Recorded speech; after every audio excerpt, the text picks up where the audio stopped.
জায়গা কিনছেন, জায়গাটা যার থেকে নিচ্ছেন আদৌ সে মালিক কিনা সেটা কিভাবে জানবে?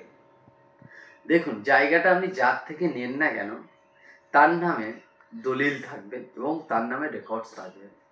যদি দলিল আর রেকর্ডস থাকে তাহলে সেই জায়গাটা ঠিক, কিন্তু না, এখানেও আপনাকে দেখতে হবে সেই জায়গা নিয়ে কোনো লিগাল ডিসপিউট আছে কিনা, সেটাও কিন্তু আপনাকে খতিয়ে দেখতে হবে। তার জন্য আপনাকে কোর্ট সার্চিং করাতে হবে।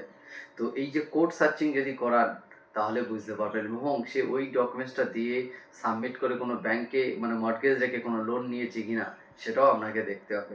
তো শুধু জায়গার দলিল আর পট্টা থাকলেই যে সে মালিক, মানে প্রপার্টিটা লিগাল, এটা কিন্তু প্রুভ করে না। হ্যাঁ, জায়গার দলিল থাকা আর পট্টা থাকা মানে জায়গার সে মালিকানা, কিন্তু সেই জায়গার লিগাল ডিসপিউট আছে কি নেই সেটা কিন্তু ওই ডকুমেন্টসটা প্রুভ করে না। তো সেটার জন্য আপনাকে এই জিনিসগুলো দেখে নিতে হবে, নিয়ে তারপর আপনাকে সেই জায়গাটার জন্য আপনি সেটা কিনতে যদি চান সেটা আপনি প্রসেস করতে পারেন এগ্রিমেন্টের জন্য, বা ফার্দার রেজিস্ট্রির জন্য আপনি প্রসেস করতে পারেন।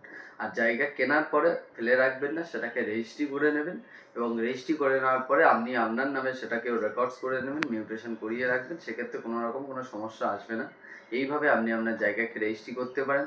আর যদি বলেন সেটা চেক করবেন কিভাবে, তাহলে বাংলার ভূমি .gov.in ওই সাইটে গেলে আপনি সমস্ত দাগ নম্বর, খতিয়ান নম্বর, মৌজা, এরিয়া দিয়ে আপনি কিন্তু আপনার সেই জায়গাটা তার নামে আছে কিনা সেটাও দেখতে পারবেন। আর wbregistration.gov.in এই যে ওয়েবসাইট, এখানে গিয়ে আপনি সেই জায়গার নামে ওই দলিলটা আছে কিনা বা ওটা সার্টিফাইড কপি আপনি ওখান থেকে উইথড্র করতে পারেন। আপনি চাইলে যে কোনো লিগাল যারা এক্সপার্ট আছে, অভিজ্ঞ আইনজীবী, তাদেরও হেল্প নিতে পারেন। আর আরও কিছু যদি জানার থাকে তাহলে অবশ্যই কমেন্ট করুন, আমি চেষ্টা করবো আমাদের কমেন্টে রিপ্লাই দেওয়ার। সবাই ভালো থাকবেন, সুস্থ থাকবেন, আর অলওয়েজ সতর্ক থাকবেন।